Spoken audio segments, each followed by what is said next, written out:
Well, well. What have we here? Scavenger or intruder? Because I know them as only one who owns them could. I have watched your progress for some time. Where do they go, I wondered? Why are they here? And now you disturb ashes none have touched for so long. Why is that? You there. Women do not frighten like little boys.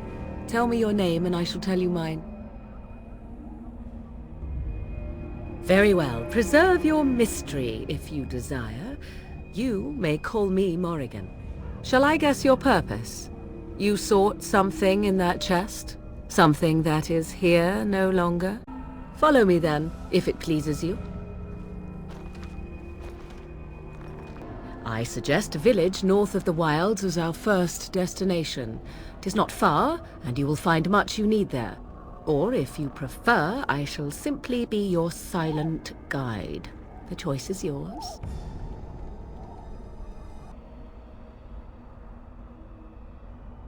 At times, perhaps. A world full of people and buildings and things was all very foreign to me.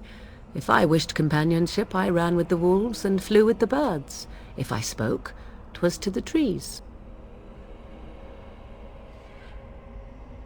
Such simple pleasures will only enthrall for so long. I recall the first time I crept beyond the edge of the wilds. I did so in animal form, remaining in the shadows and watching these strange townsfolk from afar. I happened upon a noblewoman by her carriage, adorned in sparkling garments the likes of which I had never before seen. I was dazzled. This, to me, seemed what true wealth and beauty must be. I snuck up behind her and stole a hand mirror from the carriage. 'Twas encrusted in gold and crystalline gemstones, and I hugged it to my chest with delight as I sped back to the wilds. Flemeth was furious with me. I was a child and had not yet come into my full power, and I had risked discovery for the sake of a pretty bauble. To teach me a lesson, Flemeth took the mirror and smashed it upon the ground. I was heartbroken. That is because I learned my lesson well. Beauty and love are fleeting and have no meaning. Survival has meaning. Power has meaning. Without those lessons, I would not be here today, as difficult as they might have been. They did indeed. To return to your original question, perhaps my time in the wilds was indeed lonely, but such was how it had to be. I find myself at times wondering what might have become of the girl with the beautiful golden mirror, but such fantasies have no place amidst reality. What have you there? A mirror? It is just the same as the mirror which Flemeth smashed on the ground so long ago. It is incredible that you found one so like it. I am uncertain what to say. You must wish something in return, certainly. I have never received a gift. Not one that did not also come with a price attached. But I would be a fool not to accept such a gesture with grace. Your gift is most thoughtful. Thank you. Yes? As you wish. We are alone here now, no? You are already on my good side, such as it is. Or do you seek something else? Something more intimate? Oh, good to know that. Let me see. I would expect favor to come with a price.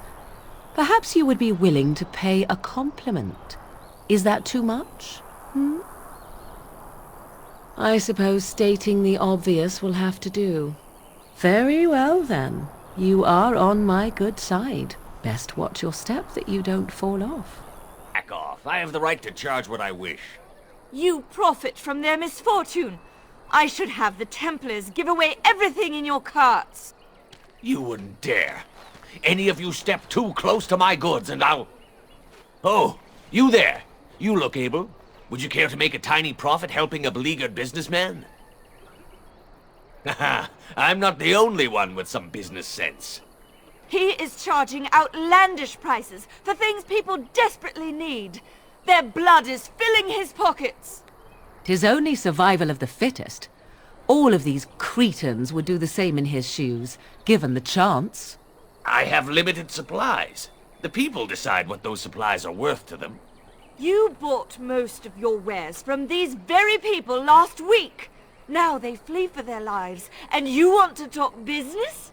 Look, stranger, I've 100 silvers if you drive this rabble off, starting with that priest. I'm an honest merchant, nothing more. You would actually do the bidding of this evil little man.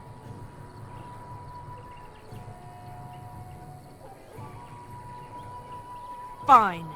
May your heartlessness bring you exactly what you deserve. A fine sentiment, if I've ever heard one. Ha! Serves that wench right. You have my thanks. And 100 silvers, yes? Right, fair enough. But only you. Fair skies and fat purses, friend. As you wish. We are alone here now, no? Yes, yes. I shall take that as a compliment, whether intended or not. Is there more? It's a clumsy start, but we can move on to the flirting, if you like. Let us continue on, then, while I think of something to rhyme. 'Tis cold in my tent, all alone. Why, it just so happens that I find you quite warm. So you shall come to my tent? But whatever shall we do in that tiny little space together while we wait for it to warm? Good. Then let us waste no more time with foolish talk.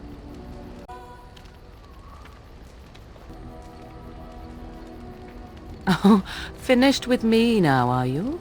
Well, you do not get away so easily as that. I will have my way with you until I am satisfied, out of a sense of fairness, if nothing else.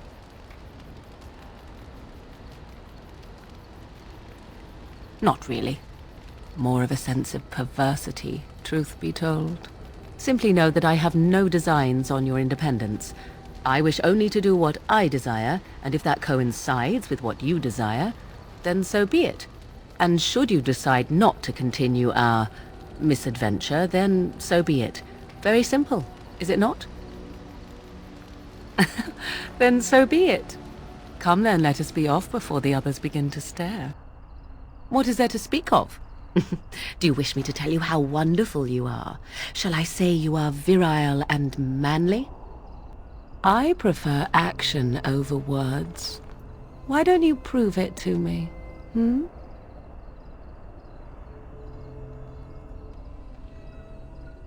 Details, details. Words it is, then. What is it that you wish to know so badly,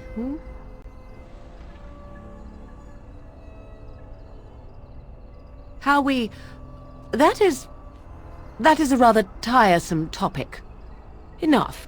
I have no patience for this sort of blather. If you wish to know something specific, I would prefer you ask it. Otherwise, leave me be. I have something for you. 'Tis a ring. You are welcome.